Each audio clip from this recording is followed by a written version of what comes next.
and also let you know some really fun activities that I was able to do with my students for writing this week.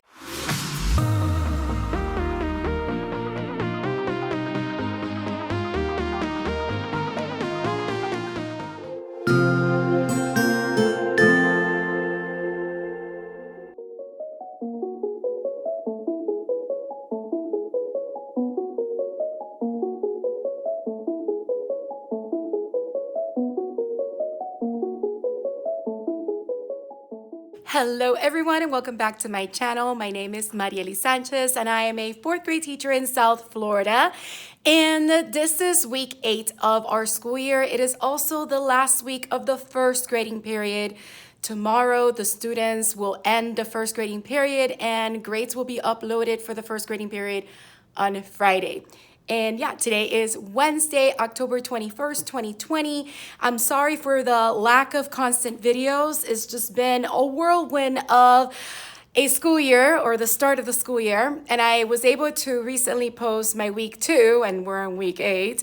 And I had another video that I also posted, forgot what week that was from. But I just wanted to just give you an update and let you know how I'm doing. I was sick 2 weeks ago. Was it 3 weeks ago? It was 2 weeks ago, I think. I was really sick. I thought I had COVID, but thank God I didn't. I went ahead and got tested, got the antibodies test just to make sure, and it was negative, which means I've never had COVID and I didn't have COVID. So yeah, the symptoms were scary because, you know, the COVID symptoms are out there, and me being a chronic asthma person, I've always worried about that. So as you can see, I am in my classroom. I am still doing distance learning, virtual teaching, but my district went into phase 2 a few weeks ago, which means that some of our students are back in the building, those students that parents requested for their kid to go back to the physical building. But then other students, like my class, are still learning from home. So I am a virtual teacher, or my school online teacher. It's been a great last couple of weeks because I'm starting to find a flow of how to, you know, get my instruction out there to the students. They're starting to get to know exactly what they need to do and the expectations. They love coming to the meetings and joining, and I hope to give you a little bit more insight into how I'm doing everything. But just wanted to give you a quick update and also let you know some really fun activities that I was able to do with my students for writing this week. So let me at least give you a glimpse of that. And tomorrow, hopefully I'll catch you up with a couple of different things that I have been using and have been working while I've been doing virtual teaching. First and foremost, my students recently took their writing baseline assessment for the district. And basically, this is a district test that the students need to take in order to see where their writing skills are as they start the school year. And right now, this is the prompt that we were working on. It is the opinion prompt. And I actually love how in Adobe, and I just have the Adobe Reader, I don't have the full version, but you have some tools up here, and let me focus. And hopefully it focuses. And this is a highlighting tool, and this is a comment box tool. So it is really cool because I've been able to actually click on that and highlight different parts that I want to show the students. And obviously, if I wanna take that off, I just click on it and I can trash it. I can also have an option to highlight, click on it, and write a comment on that as well. Or I can click on the comment box and I can decide where I want to put the comment and write a comment right there.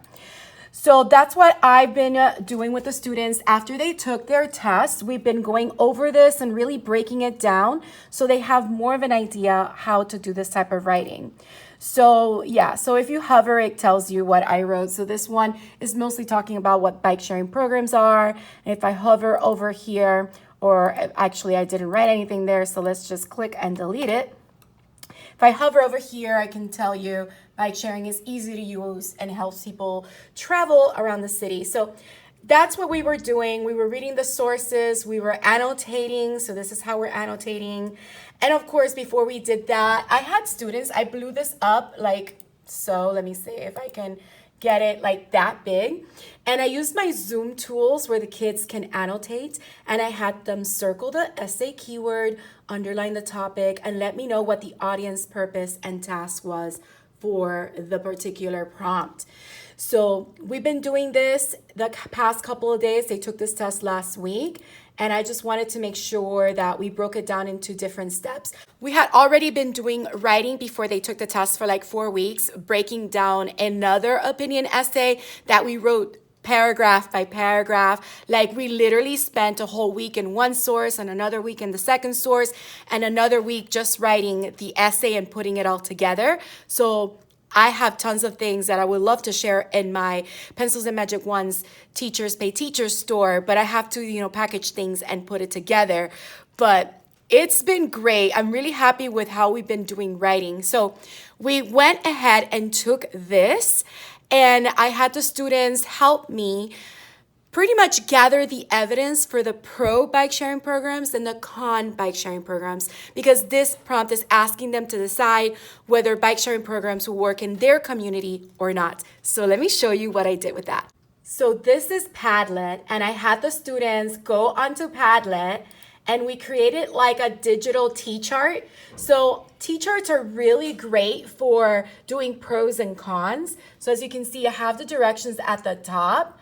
And then I had the students write notes and tell me what are the pieces of evidence that support bike sharing programs that they will work, and what are the pieces of evidence that say that they will not work. And we literally went passage by passage looking at all the different pieces of evidence and putting them together. So with this type of Padlet, I can easily create columns and name those columns and add columns. It just keeps going all the way to the right. And the students can come and click on this plus sign down here, and they can add their own notes. Now, my students do not have accounts, and I use the free version of Padlet, so I don't pay for it. What I do tell them is when they click on the plus sign, you see it brings up a box. Where it says title, I tell them to just write their first name. And where it says write something, I tell them what they're going to write. So, or just to write what the purpose of what we're doing, in this case, the evidence that supports bike sharing programs or the evidence that doesn't support it. So from this, we ended up doing something yesterday that was super cool. So let me show you what we did. We used Jamboard. So if you have not used Jamboard, it is super cool. As you can see, I've been using it for different things, but this is what I want to show you. Before this was even grouped into categories, I just put the title up here, Pro Bike Sharing Programs, Con Bike Sharing Programs, and then we started writing post-its based on what the students had already written in their Padlet. And then we got to move these post-its around into groups of where they belonged. So we categorized our evidence, and after we put them into groups, we put a circle around them and we labeled the circle, and these become your body paragraphs. Now, obviously, I told the students, you're not necessarily going to write 5 body paragraphs, but you have some to choose from. You can write at least 2. You can even write 3 if you have enough time, because the students were timed for that writing test. But as you can see, these are the pieces of evidence that support that bike sharing programs are good for the environment, that they help people live better lives, that they are simple and easy to use, reduces traffic, and signs of success. And then for the con, we gathered our evidence and we grouped it into bike dog problems, traffic problems, and may cause injuries. And from this, we are then ready to start writing, right? Because the way I teach my students is we unwrap the prompt, you read the sources twice. The first time to get an idea of what it is, the second time to annotate, and then you gather the evidence and you bucket it. So this is a bucketing strategy. Instead of using buckets, we use the circles. In another writing lesson, which I'll show you tomorrow, we used actual bucket pictures and we put the Post-its on the side of the bucket, which is something that I would have done with my students with construction paper in the classroom. But I'm just trying to find digital ways to still teach the writing.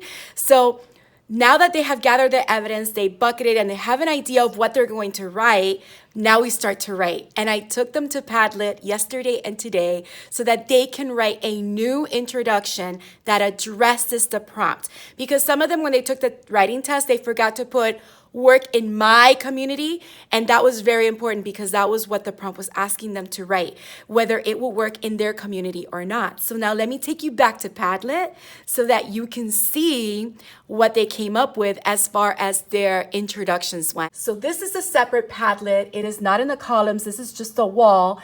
And in the top, I provided a pro example 1 and 2, a con example 1 and 2, and then my students wrote all their introductions. And we worked live, revising until all the introductions got a heart from me, meaning that they had completely revised their introductions and they were on the right track. The cool thing about Padlet is that as students are adding their little notes, it is showing up live in their screens so they can see what their friends are also writing and they can get inspiration from that as they write theirs and make sure that they're on the right track. So it's been a lot of fun. Tomorrow we're going to start working with one body paragraph just to make sure they understand how to add that evidence and elaboration. So that is what I wanted to show you as far as writing goes and how I've been using digital annotations on Adobe Acrobat Reader, how I've been using Jamboard to help them gather and group their evidence into what they're going to write their body paragraphs on, and how to go ahead and use Padlet, not just to do the T-chart, the digital T-chart for the evidence gathering, but also to write their introductions. So I can't wait to share more ideas, but I'm gonna go because I've been here a long time. It's already the end of the school day. I just finished updating grades and updating parents with messages because the grading period is ending, and also reminding students to get assignments completed. So I will catch you up tomorrow.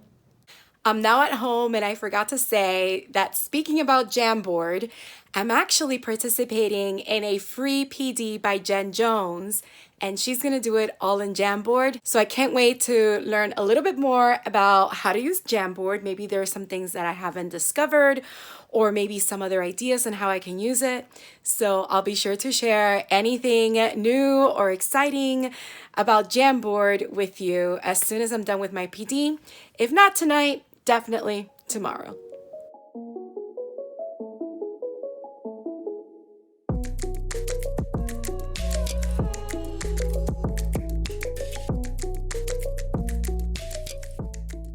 Hello everyone, it is now Friday and I just finished teaching the students.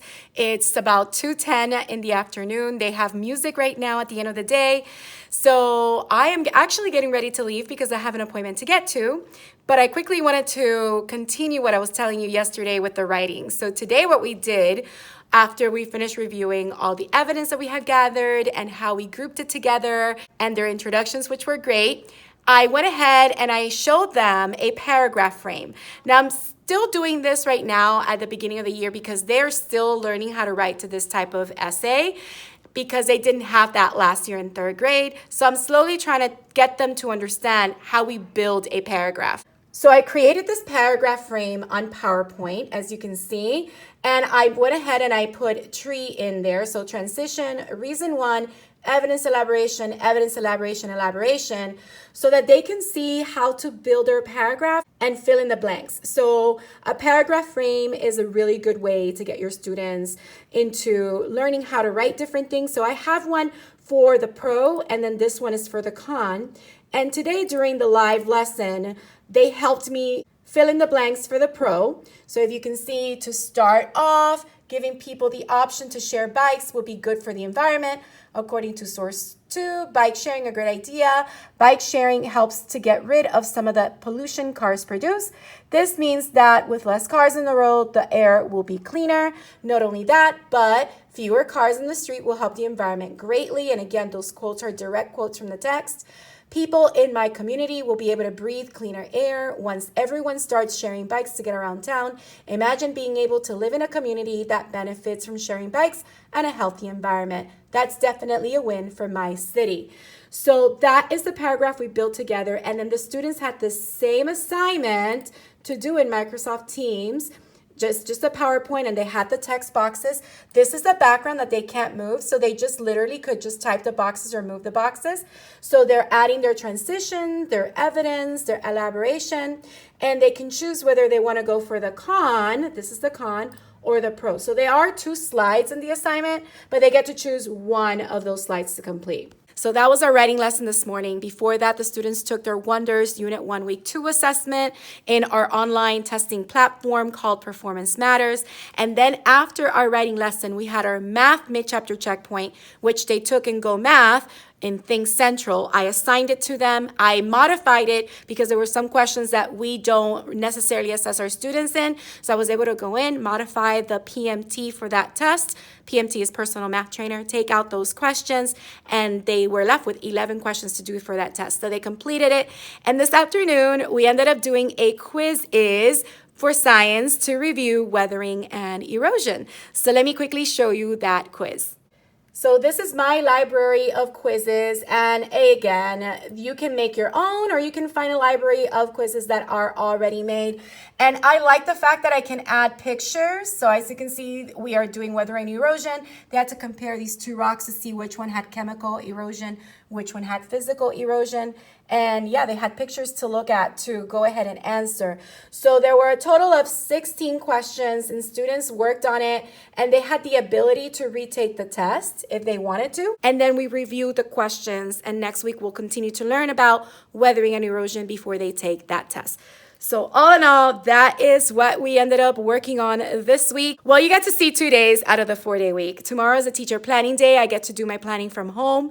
So I'm going to be doing some virtual PDs as well as planning for next week. So I can't wait to take you along with me next week and show you what I have planned for my students to do during our distance learning virtual teaching. So I hope you enjoyed coming along with me. If you did, don't forget to hit the like button, leave a comment down below, let me know what you thought or any questions you may have. Also, if you haven't subscribed, please consider subscribing and hitting the bell for notifications so you don't miss any future videos. I hope you have a beautiful, magical day, and don't forget to smile. Hello, dreamers, wishers, and magical thinkers. Thank you so much for making it to the very end of this video and for showing your support. If you'd like to subscribe, you can do so by clicking on my picture down here. You can also check out my latest videos here and here. Don't forget to believe in the magic that's inside you, because you are capable of great things. See you next time.